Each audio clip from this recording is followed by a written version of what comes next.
सुप्रभात विद्यार्थियों, आप सबका स्नातक प्रथम वर्ष की कक्षा में पुनः स्वागत है। हम नीति शतकम नामक मुक्तक काव्य पढ़ रहे थे। दुर्जन पद्धति चल रही है और अभी तक हमने नीति शतक के 59 श्लोक पढ़ लिए हैं। आज हम 60वां श्लोक पढ़ने जा रहे हैं। उद्भासिताखिल खलस्य विशृंखलस्य प्राग्जात विस्मृत निजाधर्म कर्म वृत्तेः देवादवाप्त विभवस्य गुण द्विषो अस्य नीचस्य गोचरगतेः सुखम माप्यते कई। इस श्लोक में कवि भर्तृहरि नीच व्यक्ति के दर्शन को भी दुखदायी बता रहे हैं। उद्भासित अखिल खलस्य, सभी दुष्टों को प्रेरित करने वाले। विशृंखलस्य अर्थात स्वेच्छा आचरण करने वाले। प्रागजात विस्मृत नीच अधम कर्म वृत्ति, पूर्व में किए गए अपने नीच कर्म को फैलाने की प्रवृत्ति वाले। देवात आवाप विभवस्य, भाग्य से संपत्ति प्राप्त करने वाले। गुण द्विजः, गुणों से द्वेष करने वाले। अस्य नीचस्य गोचर गतई, इस नीच की दृष्टि में आए हुए। कई सुखम आप्यते, किनके द्वारा सुख प्राप्त किया जा सकता है। संपूर्ण सभी दुष्टों को प्रोत्साहित करने वाले, अपनी मनमर्जी से आचरण करने वाले, पहले किए गए अपने कुकर्म को फैलाने की प्रवृत्ति वाले, भाग्य से संपत्ति प्राप्त करने वाले, गुणों से द्वेष करने वाले। ऐसे नीच व्यक्ति की दृष्टि में आए हुए कौन से व्यक्ति सुख प्राप्त कर सकते हैं, अर्थात कोई भी सुख प्राप्त नहीं कर सकता।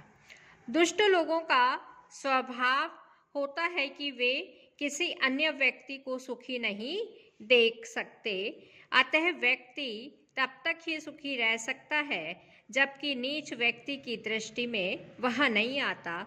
कवि दुष्टों के दुर्गुणों को प्रतिपादित करते हुए दुष्ट व्यक्ति अन्य दुष्टों को प्रोत्साहित करता है, सभी को एकत्रित कर उनका प्रधान बन जाता है।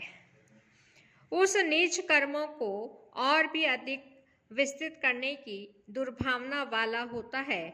इसलिए कवि कह रहा है, ऐसे नीच व्यक्ति के दृष्टिपथ में आए हुआ कौन व्यक्ति सुख प्राप्त कर सकता है, अर्थात कोई भी सुख प्राप्त नहीं कर सकता।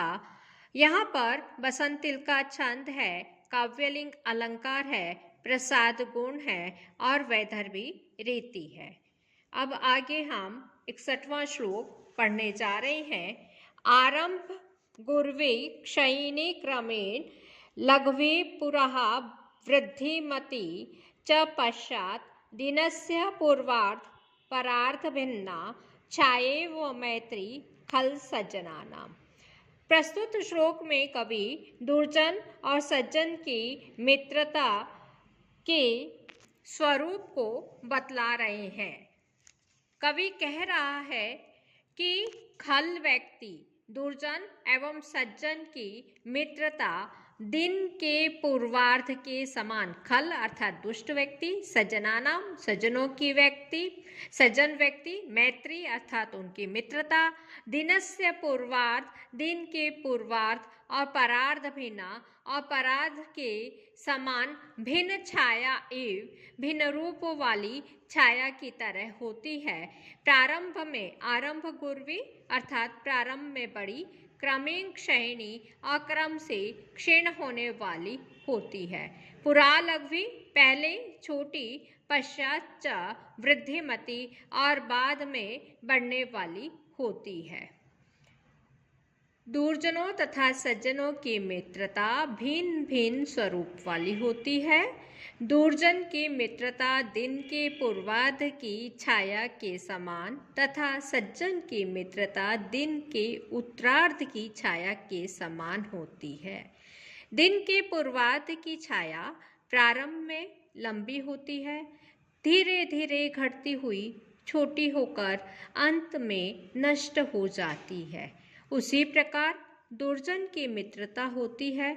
दुर्जन अपने स्वार्थ को सिद्ध करने हेतु किसी से मित्रता करता है, तब उसकी मित्रता प्रगाढ़ व लंबी होती है, किंतु जैसे ही उसका स्वार्थ सिद्ध हो जाता है तो उसकी मित्रता क्षणै क्षणै कम होती हुई अंत में समाप्त हो जाती है। दिन के उत्तरार्ध की छाया प्रारंभ में छोटी होती है, किंतु क्षणै क्षणै बढ़ती रहती है। उसी प्रकार सज्जनों की मित्रता होती है। सज्जन निस्वार्थ भाव से मित्रता करेगा, फलतः वह व्यक्ति को परखने के बाद ही मित्रता करेगा। इसलिए दिन के उत्तरार्ध की छाया के समान उनकी मित्रता काल क्रमानुसार बढ़ती रहेगी। यहाँ पर उपजाति छंद है, उपमा अलंकार है, प्रसाद गुण है, वैदर्भी रीति है। आगे श्लोक है, मृगमेन सज्जनानां तृणजल संतोष विहित वृत्तिनां लुब्धक धिवार पिशुना निष्कारणमेव वैरिणी जगति। यहाँ पे कवि दुष्टों की निष्कारण शत्रुता का वर्णन कर रहा है। संसार में जगति अर्थात संसार में तृण घास जल संतोष विहित वृत्ति नाम से जीवन निर्वाह करने वाले कौन है?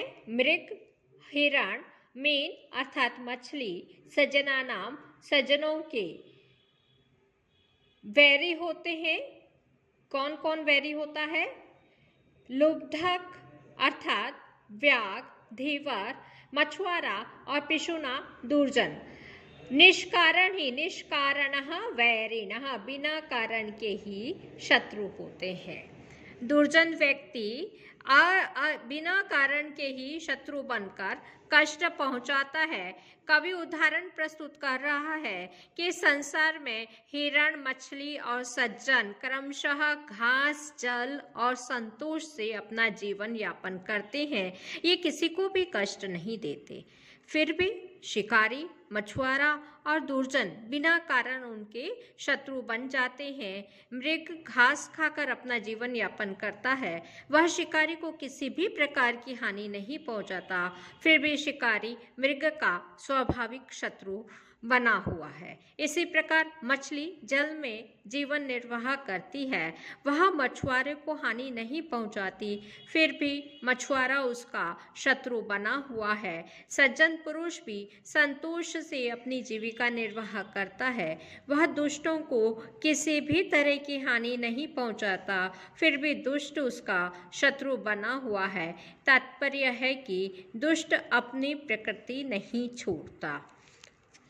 यहीं पर हम आज समाप्त करते हैं। सर्वे भवन्तु सुखिना, सर्वे सन्तु निरामया, सर्वे भद्राणि पश्यन्तु, मा कश्चित् दुर्भाग् भवेत्। ओम शांति शांति शांति। धन्यवाद।